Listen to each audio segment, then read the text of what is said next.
Hi everyone. Good evening. Good evening all of you. आवाज येतोय सर्वांना? हो स्क्रीन दिसतंय का? हो ओके, स्क्रीन दिसतंय सर्वांना? ओके. अशा रेषा नाही मारायच्या. ओके ओके ओके थांबा. रेषा मारू नका. तुम्ही रेषा मारल्यामुळे पहा बरं स्क्रीनला प्रॉब्लेम आलाय आपल्या. 2 मिनिट थांबा.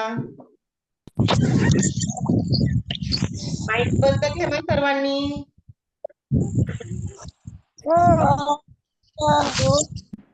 Ma'am good evening good ma'am evening. Good good evening. Evening ma'am good evening. Good evening ma'am good evening ma'am good good evening ma'am evening सर्वांना. Good evening. Good evening all of you. बरं, रेषा मारणं बंद करा आता. Pen गेला का तुमच्या स्क्रीनवरचा पहा. गुड इव्हनिंग तुमच्या स्क्रीनवरचा पेन गेला का? ओके, चॅट बॉक्स मध्ये टाका आता. माईक माझ्याकडून बंद आहेत सर्वांचे. ओके, चला तर आज आपण पाहणार आहोत इंग्लिश विषयातील सर्वात महत्वाचा प्रकार म्हणजे आर्टिकल्स. ज्याला आपण मराठीमध्ये उपपद असं म्हणतो. आज ही उपपद आपल्याला शिकायची आहेत. आर्टिकल्स आर्टिकल्स म्हणजेच उपपद. हे उपपद काय आहेत, आर्टिकल्स काय आहेत ते आज आपण पाहूयात. जास्तीत जास्त विद्यार्थ्यांपर्यंत, मित्रांपर्यंत, मैत्रिणींपर्यंत लिंक शेअर करा. जेवढी लिंक तुम्ही शेअर करणार तेवढे तुमचे स्पर्धक देखील वाढणार आणि स्पर्धा ही जेवढी जास्त होईल, जास्त मोठी होईल, तेवढ्या स्पर्धामध्ये छान वाटत असतं, मजा येत असते. कारण 2 मुलांची शर्यतीमधून जेव्हा तुमचा नंबर येतो, तेव्हा जो काही आनंद असतो तो खूप कमी असतो. पण 100 मुलांमधून जर एखादा काहीतरी तुमचा नंबर येतोय, तेव्हा आनंद हा वेगळाच असतो. तेव्हा आपल्याला आपली स्पर्धा वाढवायची आहे. तुमच्या आजूबाजूच्या मित्रांना, मैत्रिणींना, तुमच्या नातेवाईकातील मुलांना सर्वांना लिंक शेअर करा. बोला विराजचं काय म्हणणं आहे विराज?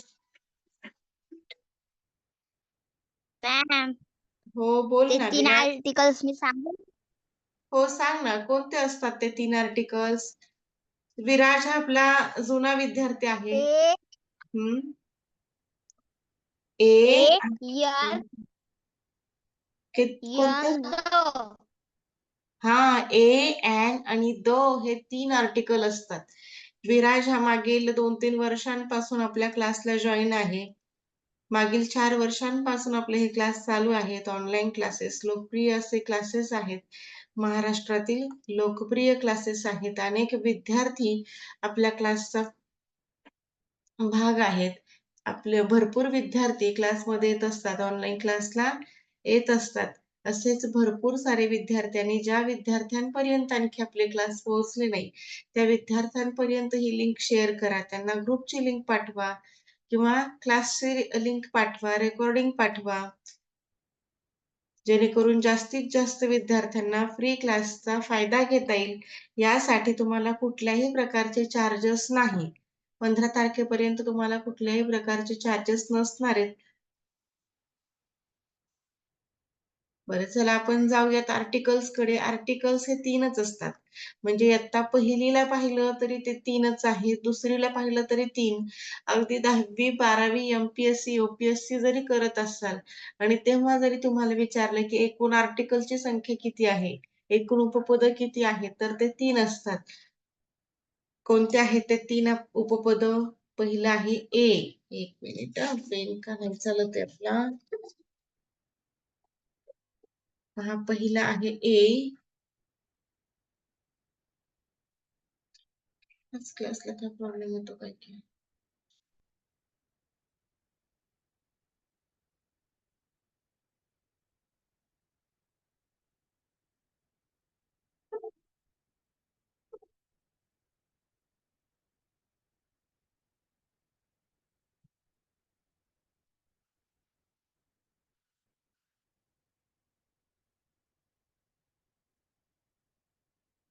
ओके, आता आवाज येतोय का? स्क्रीनला अजून एकदा प्रॉब्लेम आला होता. आवाज येतोय सर्वांना? हो मॅडम. कोण दिसतंय? हो मॅडम. आराध्या. ओके.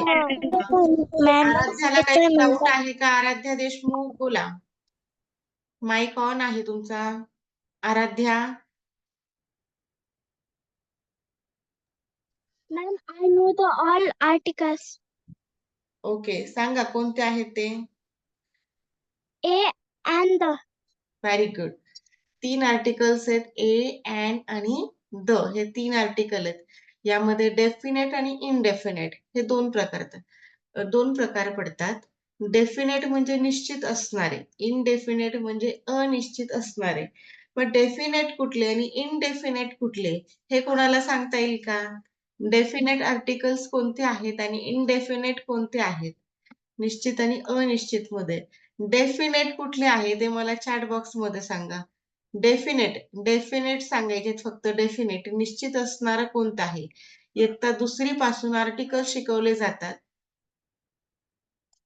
सीबीएसई वाल्यांना तर फर्स्ट स्टँडर्ड पासूनच सुरू होतात. Very good. आराध्याचं उत्तर आलंय, महावीरचं आलंय, पियुष आलंय. Very good, very good. हे काय आहे? स्नेहल गायकवाड. ही कुठली लँग्वेज आहे का वेगळी? ए आणि द नाही, फक्त द. च स्पेलिंग सुजाताचं चुकलंय, THE असतं. राज काळेचं पण स्पेलिंग चुकलेलं आहे. बर, आवाज येत नाही. ज्यांना आवाज येत नाही त्यांना बहुतेक रेंज प्रॉब्लेम असावा, कारण माझ्याकडे तर रेंज प्रॉब्लेम नाहीये. माझा जर प्रॉब्लेम असता तर सर्वांनाच तो प्रॉब्लेम आला असता. ज्यांना रेंज येत नाही त्यांनी प्लीज रिजॉईन करा. क्लास रिजॉईन करायचा म्हणजे एकदा लिव्ह करायचा, क्लास थांबवायचा, एंड करायचा आणि पुन्हा एकदा क्लासमध्ये यायचं, किंवा जिथे रेंज आहे अशा ठिकाणी जाऊन बसणे. आणि नाहीच काही मिळालं, पुन्हा रेंजच येत नाही, आवाजच येत नाही, अशा वेळी मग रेकॉर्डिंग पाहणे हा सर्वोत्तम पर्याय आहे.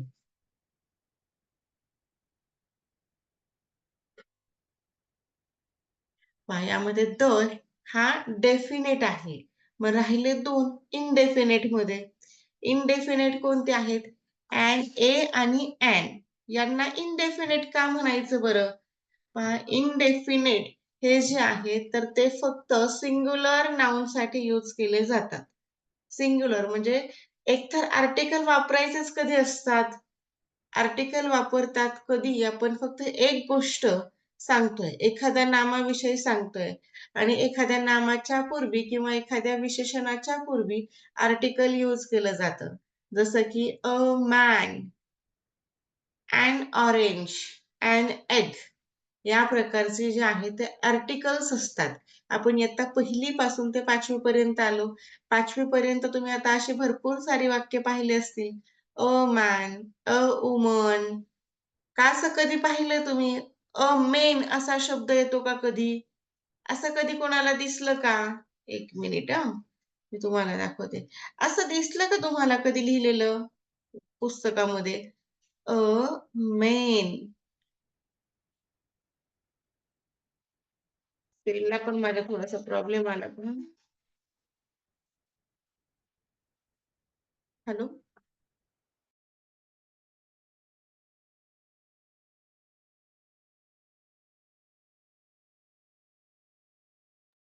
MEN. थोडा पेनला प्रॉब्लेम होता. आता येईल तो. मेन असं कधी पाहिलंय का तुम्ही? मेन म्हणजे अनेक माणसं. मेन लिहिलं तर ते चुकणार आहे. का चुकणार? तर मेन हा शब्द बरोबर नो वे असं होऊ शकत नाही. का नाही होऊ शकत? तर मेन हा स्वतःमध्ये तो प्लुरल आहे आणि कुठलाही प्लुरल वर्ड इथे आर्टिकल साठी यूज केला जात नाही. विशेषतः इनडेफिनेट जे आहेत त्यांच्यासाठी तरी नाही. जे अनिश्चित आहे त्यांच्यासाठी असं होत नाही. मग इथे आपण काय लिहू शकतो? अ मॅन हे लिहू शकतो. अ मॅन लिहिलं तर राईट आहे. अ मॅन म्हणजे एकच माणूस आहे. म्हणजे ज्या गोष्टी आपण काउंट करू शकतो, तिथे आपण इनडेफिनेट आर्टिकल यूज करू शकतो. हे पहिली गोष्ट आहे, ही लक्षात ठेवायची. कधी यूज करायचं? एकतर नाउन कसं पाहिजे? सिंग्युलर पाहिजे. बरं. आता ए कधी वापरायचं, अँड कधी वापरायचं याविषयी सुद्धा नियम आहेत. ते नियम आपल्याला पाहायचे आणि नंतरच जायचं आहे प्रश्नांकडे आणि द कधी वापरायचं हे पण पाहायचंय. स्वर आणि व्यंजनं. आता इथे मराठीमधले जे स्वर आणि व्यंजन आहेत, त्यांचा सुद्धा इथे आपल्याला वापर करावा लागतो. म्हणजे खूप इझिली आपण मराठी स्वर आणि व्यंजनानुसार आर्टिकल्स खूप इझिली शिकू शकतो. आता तुम्हाला पाहता येईल पहा, म्हणजे मराठीमधले जे अ, आ, इ आहे, क, ख, ग आहे, यांचा किती इथे उपयोग होतो, यांचं विशेष इथं महत्त्व आहे. काय महत्त्वाचं स्थान आहे. आता इंग्रजीमधले जे स्वर आहे, ते स्वर तुम्हाला सांगता येईल.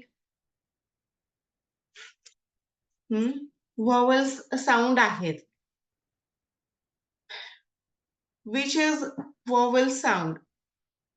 कोणते आहेत ते? व्हॉवेल कोणते आहेत? व्हॉवेल म्हणजे स्वर. किती आहेत आणि कोणते आहेत? इंग्लिशमध्ये व्हॉवेल साउंड कोणते आहेत आणि किती आहेत? हे सांगायचंय. Very good. महावीरचं उत्तर आलं A-E-I-O-U. Very good. अगदी बरोबर आहे. 5 जे आहे तर ते आहेत स्वर, ज्यांना आपण व्हॉवेल साउंड म्हणतो. आणि जे इतर आहेत, जे काही 26 अल्फाबेट्स आपल्याला पाहायला मिळतात.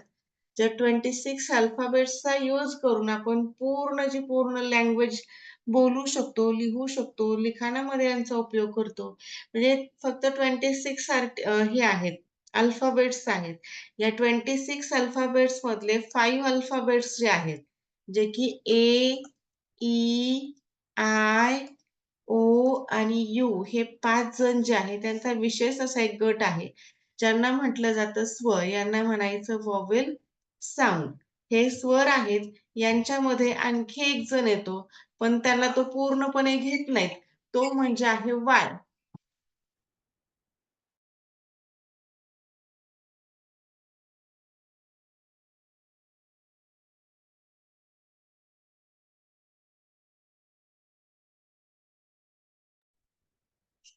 यांच्यामध्ये जो अर्धस्वर आहे, सेमी व्हॉवेल म्हणतो आपण याला. अर्धस्वर आहे तो वाय आहे.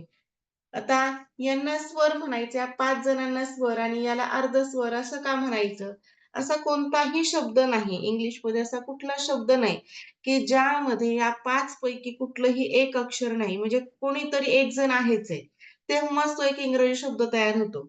म्हणजे 5 जणांपैकी एक जण तरी आपल्याला घ्यावाच लागतो. आता इथे भरपूर सारे शब्द दिसतात पहा तुम्हाला इंग्लिशमध्ये. जसं की आता क्लोज, वर्ड, क्लोज हे डिटरमायनर्स आहे. म्हणजे इथे पहा बरं आता क्लोजमध्ये तुम्हाला स्वर दिसले असतील. किती स्वर आहेत आणि कोणकोणते आले? ओ आला, ई आला.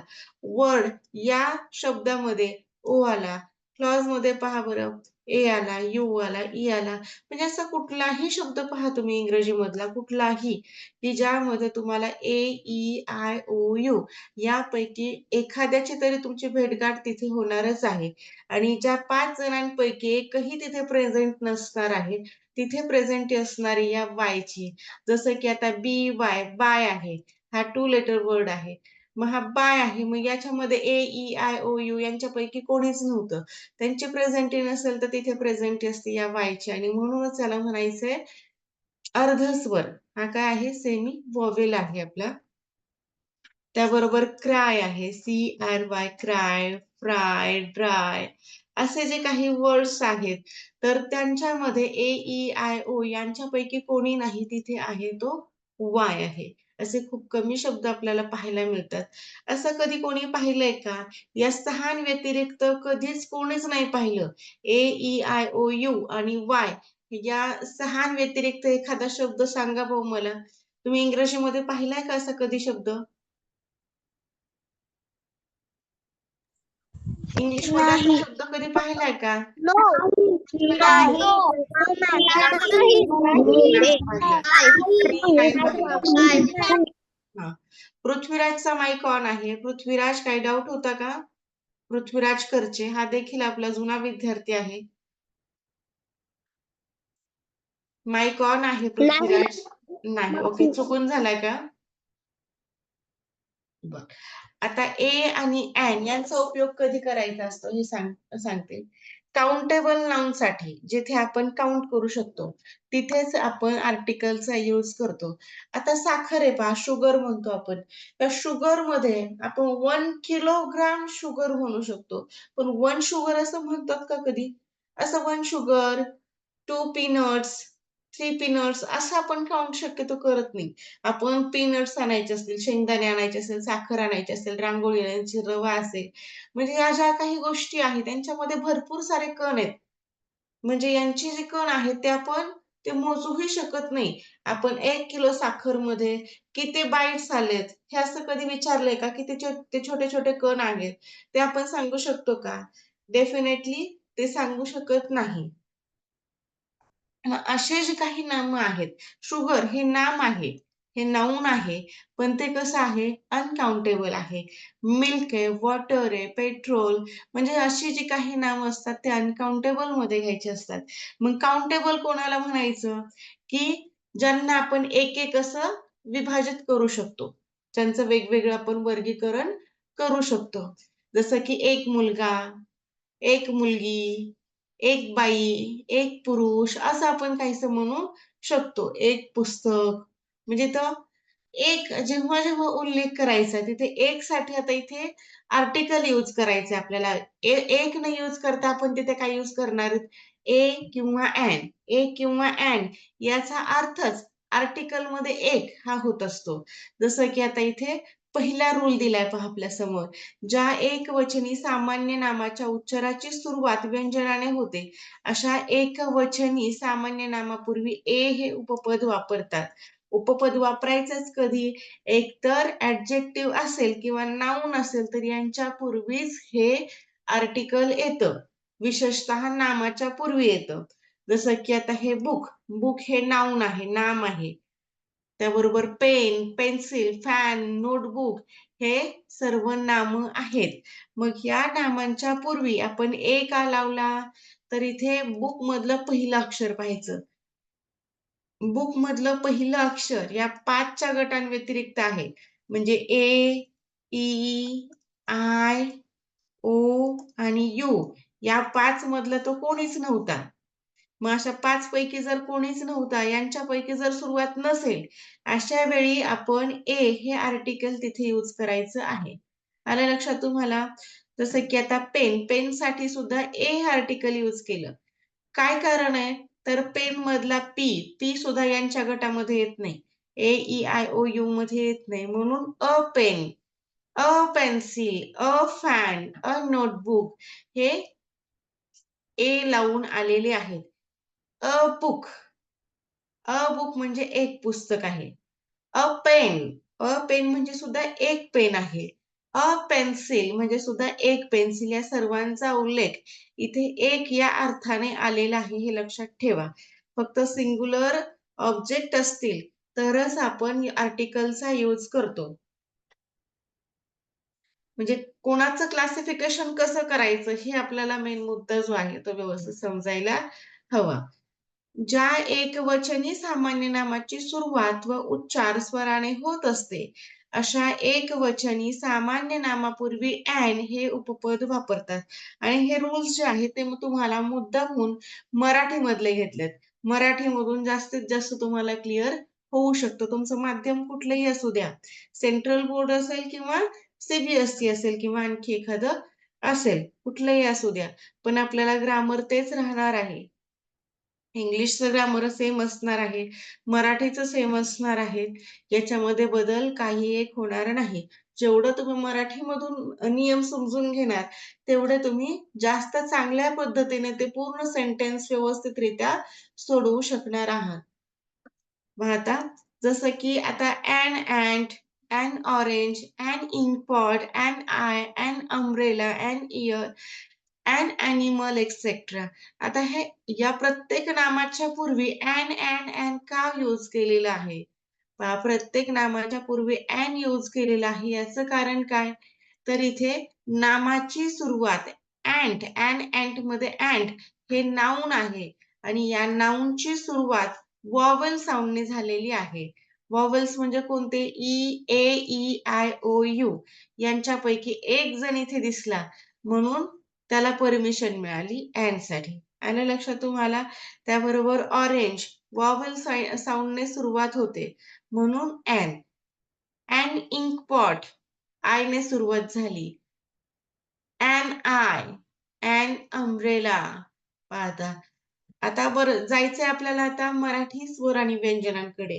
हे तर लक्षात आलं तुम्हाला की व्यंजनांचा जर उच्चार असेल म्हणजे कन्सोनंट साऊंड जर असेल, सिंग्युलर नाउन असेल आणि कन्सोनंट साऊंडने जर सुरुवात झालेली असेल तर ए हे आर्टिकल यूज करायचे आणि जर वॉवेल साऊंडने जर नाउनची सुरुवात होते तर अँड हे आर्टिकल यूज करावं लागतं.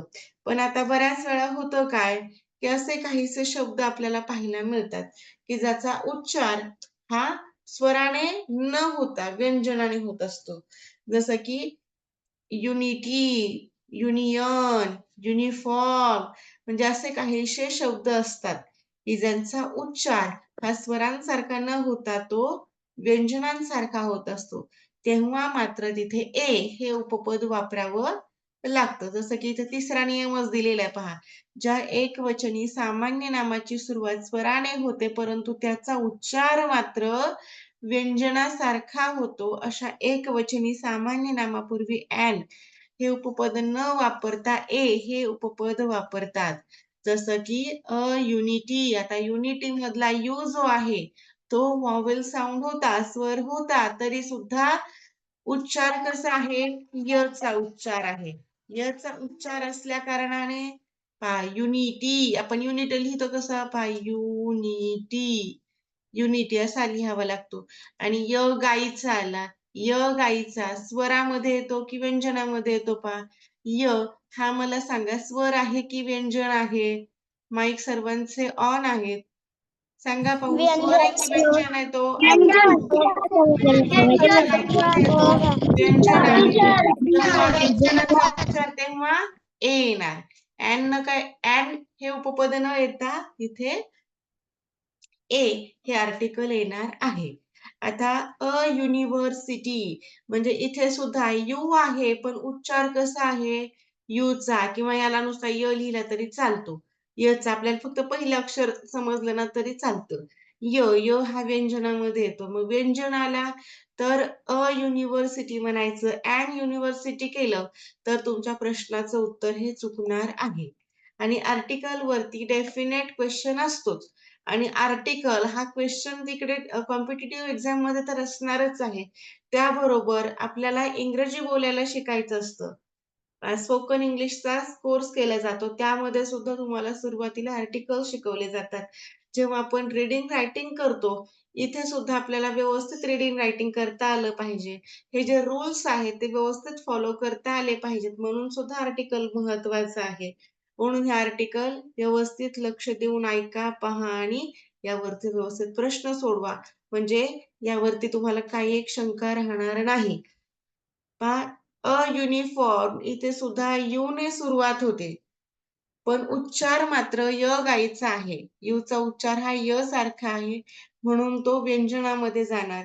अयुनियन हा सुद्धा उच्चार य सारखा आहे. म्हणून तो सुद्धा कसा जाणार आहे? व्यंजनामध्ये.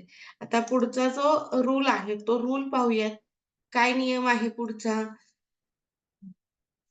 काही सामान्य नामाची सुरुवात व्यंजनाने होत असते, परंतु त्यांचा उच्चार मात्र स्वराने होत असतो.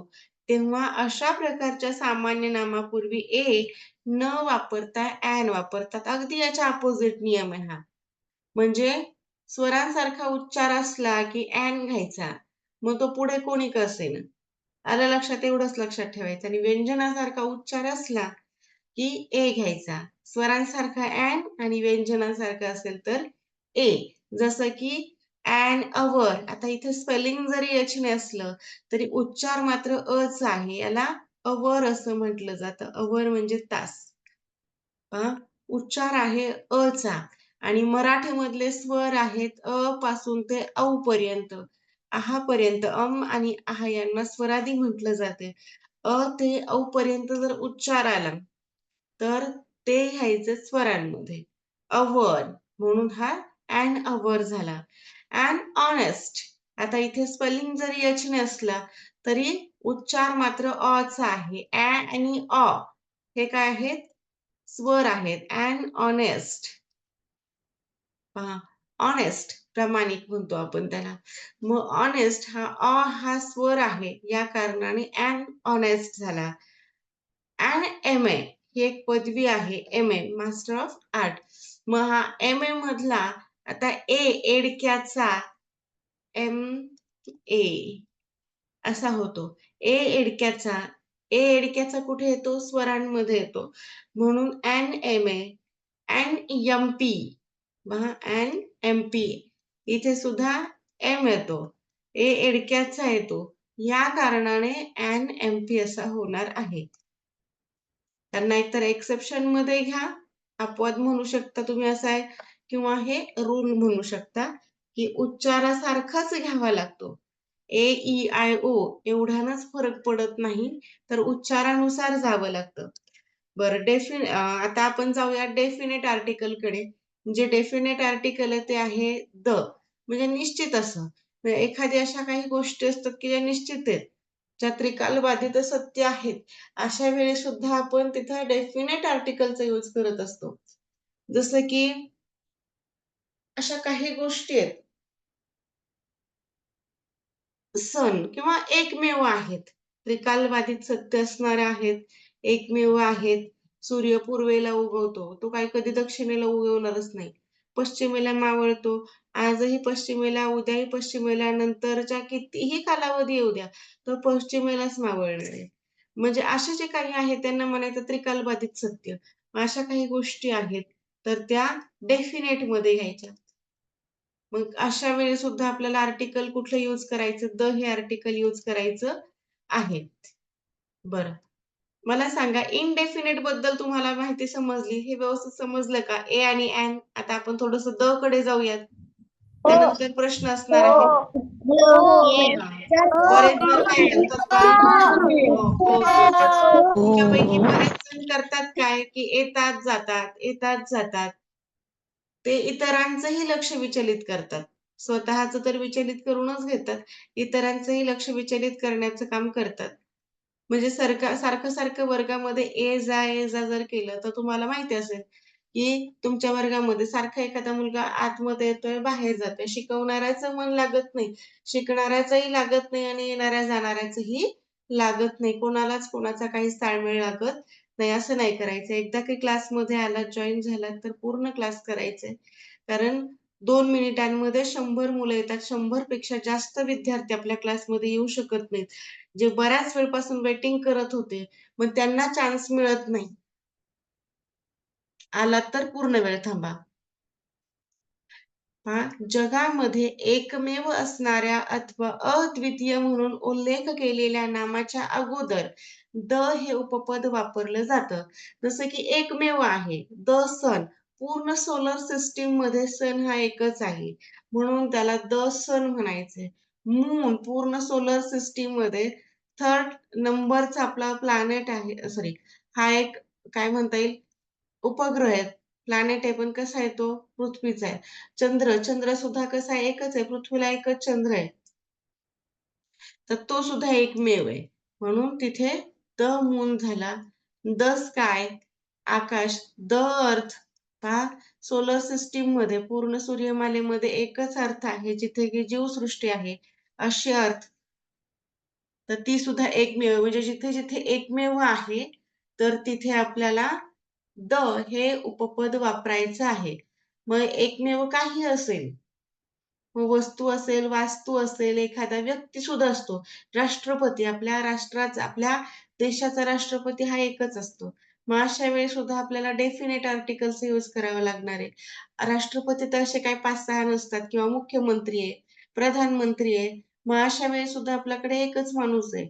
मग तिथे सुद्धा आपल्याला आर्टिकल यूज करायचं आहे. मग तिथे सुद्धा आर्टिकल आपलं द असायला हवं. पण काही ठिकाणी आता द यूज करत नाही, याचे सुद्धा कारणं आहेत. म्हणजे आपल्याला नियम तर पाहिजेत. नियमांबरोबर, नियमांपेक्षाही महत्त्वाचे असतात ते अपवाद. एक्सेप्शन्स जे आहेत ते महत्त्वाचे असतात.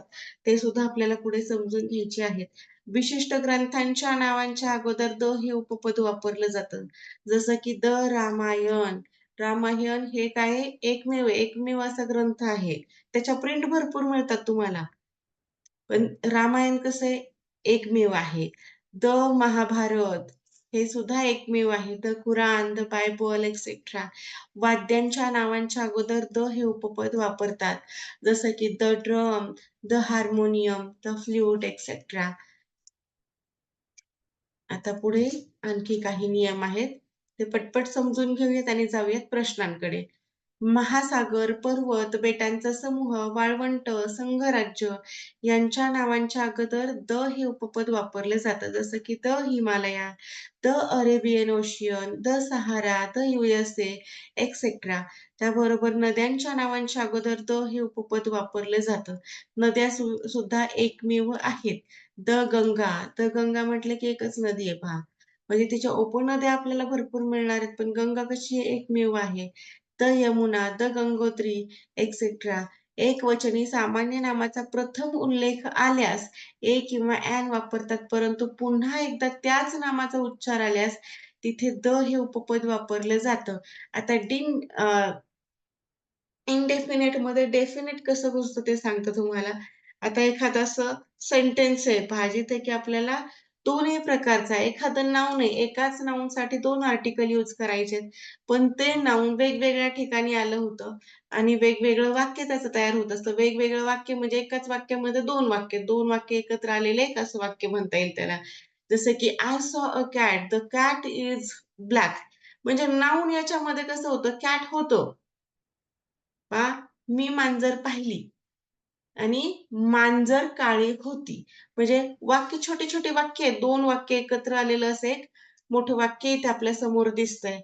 एकाच व्यक्तीविषयी, एकाच ऑब्जेक्टविषयी, एकाच कोणत्याही प्राण्याविषयी जर उल्लेख आलेला असेल आणि तिथे जर आर्टिकल यूज करायची वेळ आली, तर तिथे सुरुवातीचं जे आर्टिकल असणार आहे, पहा कॅट ह्या 2 वेळा आल्या आणि कॅटचाच उल्लेख आपण करतोय.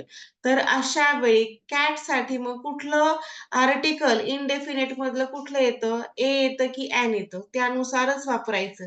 पुन्हा त्या कॅटचा वापर होतो इथे. पुन्हा त्याचा उल्लेख आलेला आहे. तर मग अशा वेळी द हेच वापरायचंय. आर्टिकल कसं वापरायचंय पुन्हा एकदा?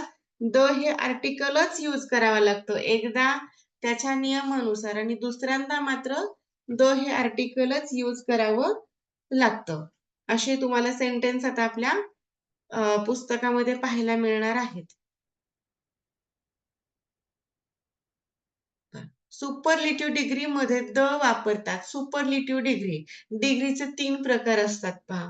पॉझिटिव्ह डिग्री, कंपॅरेटिव्ह डिग्री आणि सुपरलेटिव्ह डिग्री. व्याकरणाचा हा प्रकार आहे. तरतमभाव म्हणतो आपण याला. मग सुपरलेटिव्ह डिग्रीमध्ये पूर्ण ई-एस-टी लागलेले असे शब्द दिसतात पहा. बेस्ट, गेस्ट, नेस्ट असे शब्द तिथे आलेले दिसतात. पण तिथे जिथे-जिथे सुपरलेटिव्ह डिग्रीचा वापर होतो तिथे-तिथे द हे येतच. हे लक्षात ठेवा आणि तिथे हे विशेषणाच्या पूर्वी येत असतं. नामाच्या पूर्वी नाही तर विशेषणाच्या पूर्वी डिग्रीमध्ये हे उपपद वापरलं जातं. राष्ट्राचे लोक तसेच बँकांची नावं यांच्या अगोदर द वापरता जातात. द वापरतात. जसं की द इंडियन्स पहा राष्ट्राचे लोक आहेत, इंडियामधले लोक आहेत. मग द इंडियन्स म्हणणार आपण.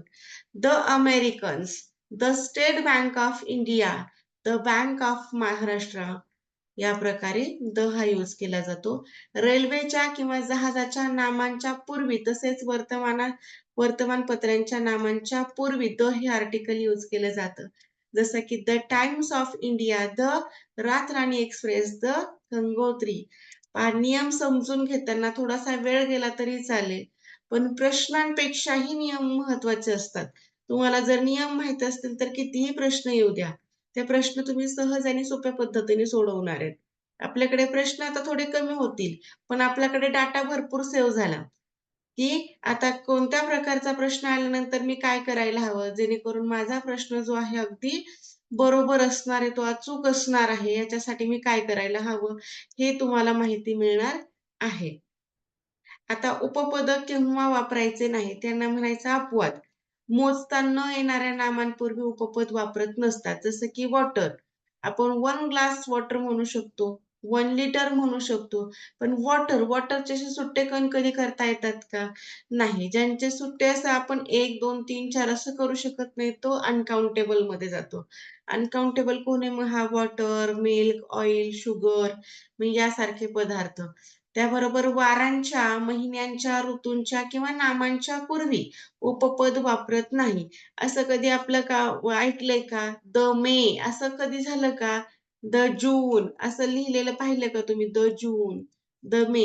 आता द जून, द मे असं तुम्हाला जर कधी पाहिलं असेल तर एखाद्या पोएममध्ये. का? तर तिथे एक्सेप्शन मधले आलेले असतात कधीतरी तसे. पण यानुसार जर एकटेच आले, एकटेच जर लिहायचं म्हटलं तर तसं चालणार नाही. त्याबरोबर संडे, जानेवारी, मार्च, डिसेंबर म्हणजे हे काय झालं वारांची, महिन्यांची, ऋतूंच्या नावांच्या पूर्वी आर्टिकल तिथे यूज करायचं नाही. विशेष नाम म्हणजे प्रॉपर नाउन तसेच पदार्थवाचक नाम, भाववाचक नाम यांच्या पूर्वी सहसा उपपद वापरत नाही. जसं की मोहन, काइंडनेस. आता द मोहन म्हणण्याची गरज नसते. पण जर मोहन हा जर एखादा राष्ट्रपती असेल तर मात्र द मोहन म्हणावं लागेल. म्हणजे तो राष्ट्राचा एकमेव असा व्यक्ती आहे. मग असं जेव्हा एकमेव व्यक्ती, वास्तू मग ते एकमेव काही असू द्या. पण तिथे आपल्याला तेव्हा द वापरावं लागतं. एखाद्या प्रॉपर नावाच्या पूर्वी फक्त द नाही घ्यायचं. आता खेळ, कला, शास्त्रे यांच्या नामाच्या अगोदर उपपद वापरत नाही. जसं की क्रिकेट, पेंटिंग, सायन्स एक्सेट्रा. बरं आता ही होती थोडीशी नियमावली. आता आपण जाऊयात प्रश्नांकडे. हे नियम समजले सर्वांना? थोडंसं बोरिंग झालं असेल नियमांसाठी. पण त्या प्रश्न महत्वाचे आहेत. हे नियम समजले की तुम्ही शिकणार नाही. ओके. आता जाऊया प्रश्नांकडे. प्रश्नांची आता योग्य उत्तरं तुम्ही द्यायची आहेत. पाहूयात पहिला प्रश्न यावरती कसा आहे. तुम्हाला तुमच्या घरच्या अभ्यासासाठी हे प्रश्न मिळणार आहेत. इथेही होतील काही. पहा पहिला प्रश्न. Choose the correct article to complete the sentence. आता योग्य असं उपपद आपल्याला निवडायचं आहे. पहा. Vasudha is eating dash dash egg. मग एग साठी काय यूज करावं लागेल? ए अँड द की नो आर्टिकल? काय असायला हवं?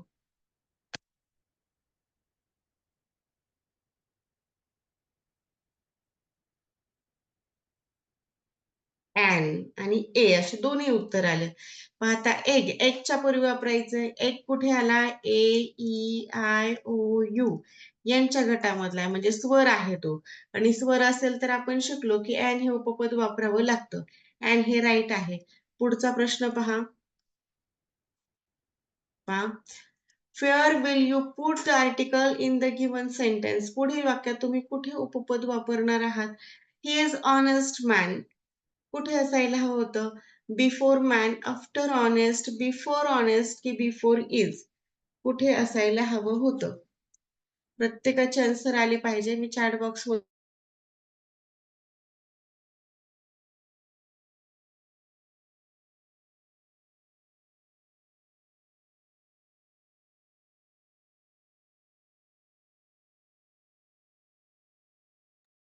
सर्वांची आन्सर मिळालेली आहेत. Option number 3 very good. Option number 3 हे राईट आहे. बिफोर ऑनेस्ट, ऑनेस्टच्या पूर्वी he is an honest man असं असायला हवं होतं. बरं आता शेवटचा 1 मिनिट राहिलेला आहे.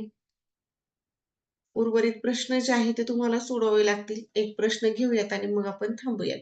Read the sentence. Where will you use article? We saw some beautiful animals.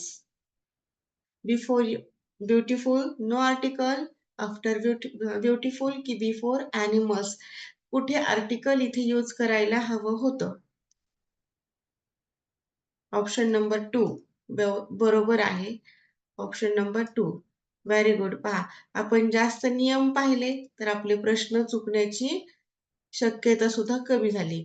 पहा कारण इथे आर्टिकल यूजच करायचं. 1 मिनिट. आर्टिकल यूज करण्याची गरजच नव्हती. का नव्हती?